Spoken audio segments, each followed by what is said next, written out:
Well, this is a peculiar one. At one level, it's quite a technical parliamentary procedure that she's been knocked back on. It's an amendment tabled by a group of MPs from different political parties, including her own, that have imposed a new tighter deadline on her in the event that her deal gets voted down by MPs next Tuesday, which, according to the smart money, is the likely scenario. Under the original law, she then had 21 days to come back to the House of Commons with a plan B, if you like, an alternative plan on how the UK would go about leaving the EU. Under this amendment, which has just been voted for with a majority of 11, including at least a dozen of her own MPs, she just gets 3 days to do it. So the likely scenario now is that her deal, as presented, will get voted down by MPs. That's what everyone is predicting next Tuesday.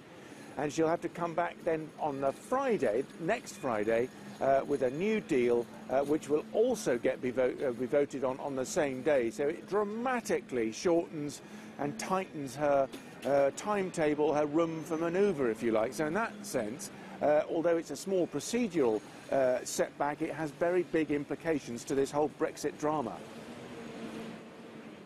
So how does this affect, though, the options that she has? I mean, what kind of impact will it have?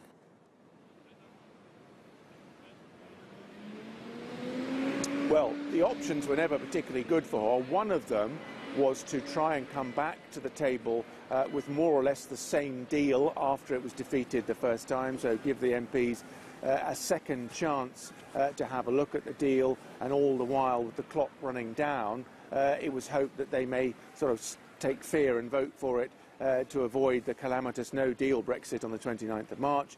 Now that's not so likely because there'll be more time to come up with an alternative plan. I think at the heart of the amendment, the motivation, if you like, behind the politicians who tabled it, was this urgent desire on their part to prevent the clock running down to a no-deal Brexit, the UK leaving the European Union on the 29th of March without any arrangement. Some people seem to be wanting that, but the majority of MPs in the House of Commons, according to this vote, I think this vote implies that their priority at this point is to prevent that happening. Ask me then, what are the likely alternative routes for this country to get out of this present mess? It becomes much more complicated.